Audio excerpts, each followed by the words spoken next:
Então, queridos, nesse vídeo nós vamos conversar um pouquinho mais sobre o período composto, as orações coordenadas e subordinadas, mas dessa vez dando um olhar assim bastante especial para esses períodos que podem surgir de forma mista. O que isso significa, prof?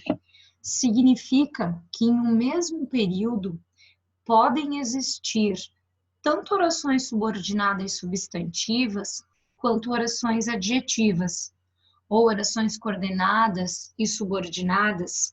O que a prof está querendo dizer é que elas podem se misturar na organização do meu período, já que seria bem pouco provável que ao escrever um texto, ao organizar as minhas ideias, eu ficasse restrita à separação desse período em orações apenas coordenadas, depois só orações subordinadas substantivas. A gente não tem essa habilidade de escrita e nem a coloca em prática.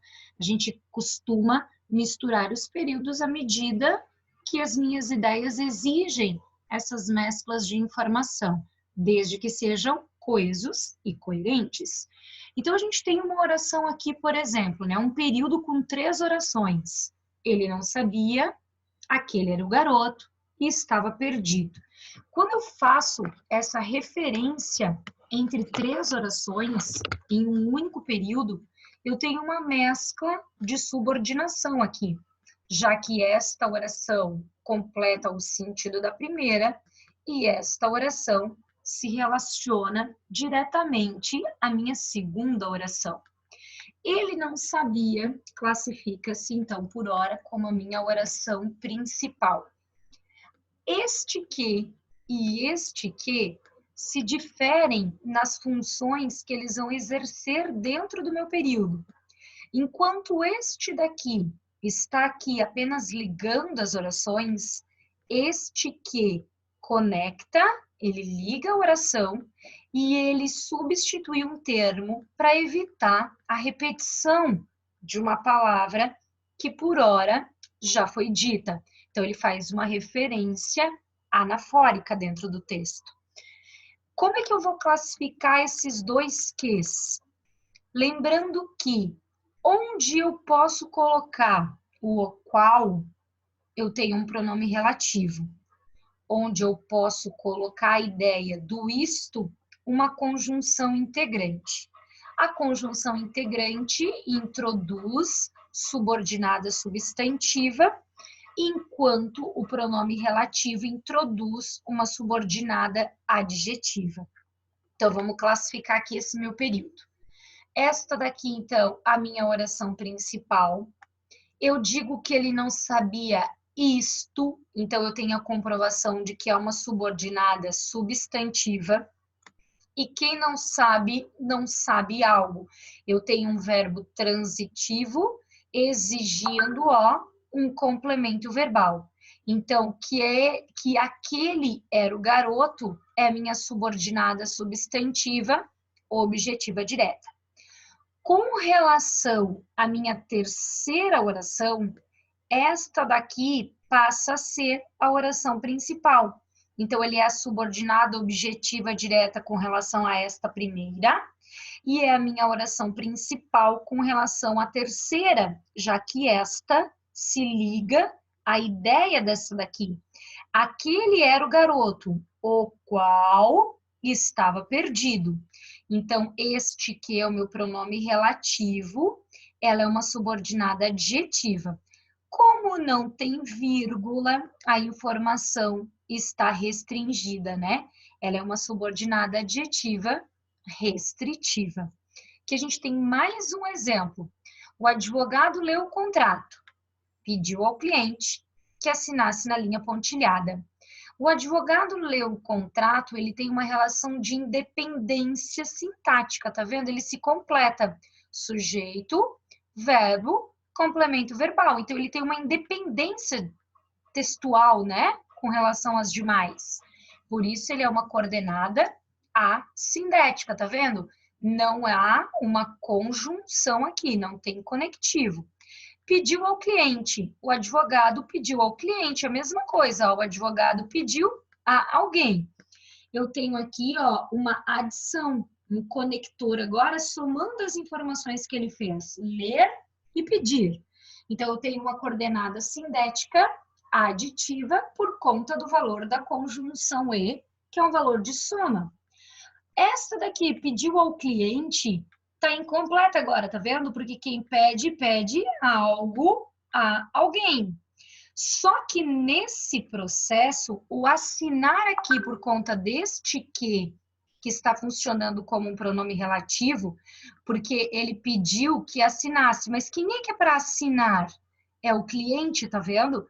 Então, esse que aqui se transforma dentro desse período em um pronome relativo, porque vai ser ele, né, ó, o qual assinasse na linha pontilhada. Ele pediu que o cliente assinasse. Então, ele é um pronome relativo. O que isso significa? Que essa daqui é uma subordinada adjetiva de novo. Como não tem vírgula, ela é restritiva. Aqui um outro exemplo, seguindo essa mesma relação. O atleta entrou na piscina, a minha primeira oração, pediu segunda oração, que todos saíssem, terceira oração. A primeira oração, entrou na piscina, se basta, não tem conectivo, então ela é assindética. Pediu é a minha segunda oração, ela é uma coordenada sindética aditiva, olha a conjunção E. Por outro lado, ela é a oração principal desta última. Como quem pede aqui, tá vendo que não tem aqui um outro conector, esse que não tem valor de o qual, como tem no anterior, agora quem pede aqui pede algo, tá vendo? Então, isso aqui é uma conjunção integrante. Que todos saíssem é o objeto direto de pedir, então é uma subordinada substantiva objetiva direta. É isso que transforma esse período em um período misto, que é a grande pegada dos nossos textos, né? É o que a gente faz de mais natural, misturar os períodos na construção dos meus parágrafos, né? Dentro da construção dos meus textos. Agora, tomem cuidado, porque período misto não é a mesma coisa que uma oração intercalada. As orações intercaladas são as orações que funcionam dentro do período como uma espécie de ressalva, uma observação, uma opinião, muitas vezes introduzidas por verbos de elocução, que são esses verbos que marcam aqui diálogos, né? Disse, falou, comentou, pediu, são verbos de elocução, bastante comum em textos narrativos. Então, este título, disse Pelé após o segundo gol, já é do Santos. Isto daqui, ó, é uma oração intercalada, não uma oração mista, tá? Por estar misturada, não. Intercalei aqui, este título já é do Santos, é a minha primeira oração. Disse Pelé após o segundo, que é a segunda oração, intercaladinha, né? Mas marca uma espécie de observação, fala, né? Uma opinião. Não sei, nunca saberei em quem ele pensava no momento em que partiu. Não sei em quem ele pensava, nunca saberei. Está intercalando, tá vendo? Essa minha referência de texto também para trazer uma espécie de observação. Um outro termo bastante comum é o paralelismo sintático. Ele não é exclusivo de orações coordenadas ou orações subordinadas. Ele pode ter em qualquer construção dentro do meu texto. Mas há também um paralelismo sintático quando a gente constrói os períodos seguindo as mesmas classificações, a mesma estrutura física. O atleta entrou na piscina e pediu auxílio. Tá vendo? Ele entrou e pediu. Aqui eu tenho uma oração, outra oração. Uma oração coordenada sindética aditiva. Nadou durante alguns minutos, mesma coisa, ó. Uma coordenada assindética, sem conjunção. Saiu. Aqui eu tenho uma coordenada assindética aditiva. Então, isso aqui é um paralelismo sintático. Por quê, prof? Porque ele está estruturado, ó, da mesma forma, com a mesma relação. Primeiro uma coordenada sindética, depois uma coordenada, aliás, primeiro uma assindética, depois uma sindética. Aqui a prof colocou só o período para mostrar, ó, como é que fez essa referência aqui de período simples e um período composto, que é o período que a gente determinou, né? Vitor leu o conteúdo. Vitor leu que o conteúdo estaria na plataforma. Aqui é um período simples, um único verbo. Aqui eu tenho uma oração desenvolvida, tá vendo? Escreveu o resumo no caderno, era um outro exemplo aqui que ficou sem, né? Escreveu o resumo no caderno. Era só uma referência de período simples que veio aqui para baixo, tá?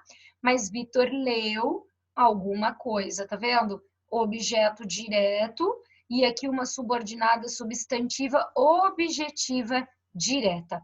Então, só para ficar marcado a diferença entre um período simples e um período desenvolvido, que é o que vai acabar transformando em uma oração subordinada, por exemplo, tá?